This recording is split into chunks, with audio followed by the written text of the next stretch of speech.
Okay, so in the last video, we talked about how a within subjects ANOVA manages to take bites out of the error variance.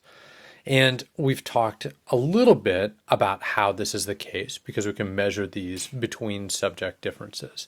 But let's take a closer look. Now, since we already know how to calculate between group differences, let's turn our attention instead to the within group variance. Remember, this is the amount that scores within a single treatment group vary from one another. In other words, everyone getting the ECT treatment, people getting that exact same treatment are still going to differ from one another with respect to their depression scores. One of the elements that we'll never be able to stop is random error. Sometimes random error just crops up.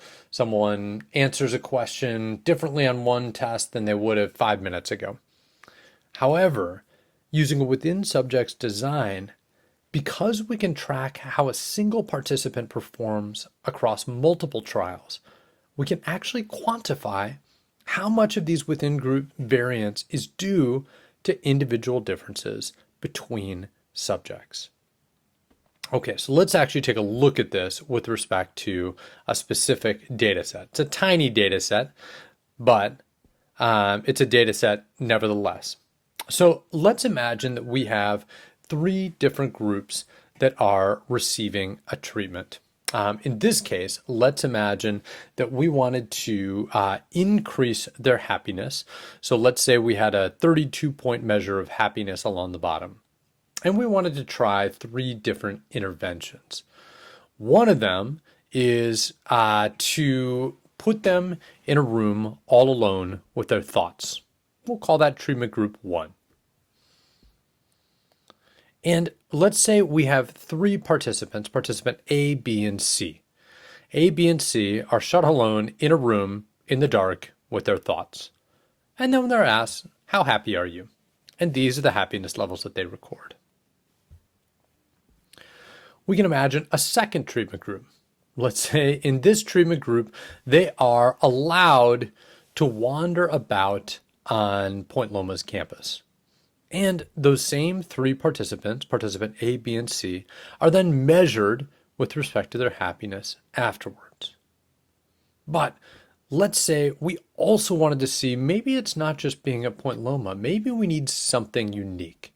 So in our third treatment group, we want to try to teach them statistics. And so we teach all 3 of these individual statistics and we ask what their happiness levels are. And as it would appear, the people who are not only on Point Loma's campus, but who are learning statistics appear to be the happiest. But we're not sure if this is significant. In any case, what we have here is we have, for instance, one person, person A, who has taken 3 different measures of happiness after receiving 3 different kinds of interventions. We have the same thing for person B and the same thing for person C. 3 different people, each of whom get 3 different treatments. So how do we account for the differences between these individuals? So the key is examining the deviation scores. Remember how we talked about all of statistics is based on observation, expectation, and deviation. Our observations here are the individual scores. Our expectations are going to be represented in means. Sometimes treatment means or group means, and sometimes grand means. In this case, when we're looking at error, our treatment means or our group means are going to be the expectation. And then the deviation is that score minus the mean. For instance, for group 1, we see that, subject A scores below the mean. Subject C scores above the mean. And subject B appears to score exactly at the mean. Okay? So one person's below average, one person's above average, and one person is exactly average in this group. For the second treatment, where we allow them to walk along point lomas, once again, we find that subject A appears to be scoring below average. Subject C above average, and subject B again appears to be average within this group. Now notice, participant B, their scores have changed, but B relative to the group still stays in the middle or average. And we look at treatment group 3, taking the statistics course on Point Loma, we find again a below average score, an above average score, and an average score.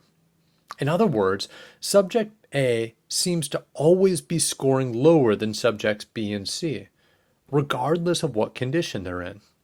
This turns out to be very important when we think about error variance. So if we think about all of these scores as varying from one another, we can see that their variance can be represented by a bell curve.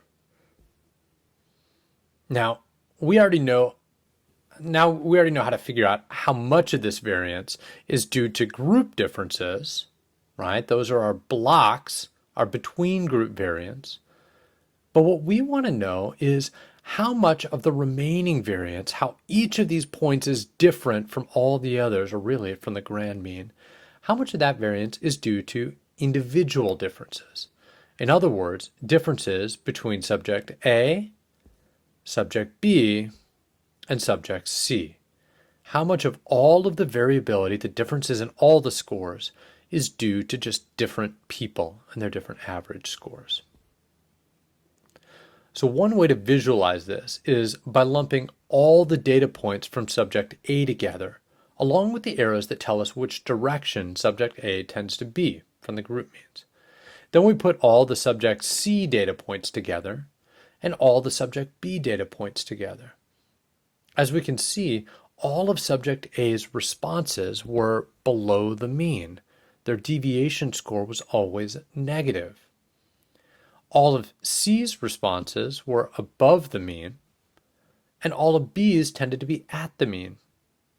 What this tells us is that in this case, all of the within group differences come from individual differences. In other words, by understanding individual differences between person A, person B, and person C, we have completely eliminated all of the error variance from the F equation. In other words, our F for this experiment would be infinitely high. In contrast, let's compare this with another set of data. So we'll assume that the group means and standard deviations are the same. So here we find the same responses from subject A, B, and C for group 1.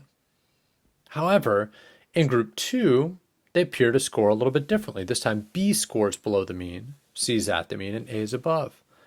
And in group 3, they appear to score differently once again. So just by looking at the data, does it seem like more or less of the variance is due to random error? Actually, pause the video and respond in the text box below. Does it look like more of the variance is due to random error, less of the variance is due to random error, or about the same amount of within group variance is due to random error? So once again, we can figure it out by looking at how each response deviates from its group mean. Okay, so here, although A is lower than the mean in group 1, it's higher than the mean in group 2. So lower than the mean down here. Over here, person A is higher than the mean. And up here, person A is right at the mean. Similar patterns exist for subjects. So there's above the mean. Similar patterns also exist for persons B and C. In short, we see that no consistent patterns for each subject can be found. They all score above the mean sometimes and below the mean sometimes. In other words, person A is sometimes below the mean, sometimes above, and sometimes at. Same thing for person B, sometimes below, sometimes above, and sometimes at. And person C, below, above, and at. In short, it doesn't appear that any of the within group differences are due to individual differences because we don't see consistency within individuals. So here we haven't accounted for any extra error variance. Okay, so just as a reminder, what we just saw there was the same kind of between group variance that we can account for with a regular ANOVA. Those same blocks or differences between treatment group 1, 2, and 3. But what we saw differently was that within group variance, we saw that now, especially when we find consistent differences between individuals, that it's lower. In other words, it excludes within subject differences. So what we're going to see in just a moment on our next video when we calculate it is instead of a term MS within that we've always used for error before, it's now going to be mean squares A by S. In other words, how does each participant tend to vary consistently between groups? What is the interaction between participant differences and group intervention scores? But still, what we're going to find is then this MSA by S, the error term, the larger it is, the more likely our results are going to be masked by error. So in the next video, we'll go through and actually work this through numerically. You've now seen it visually twice. We'll work it through numerically.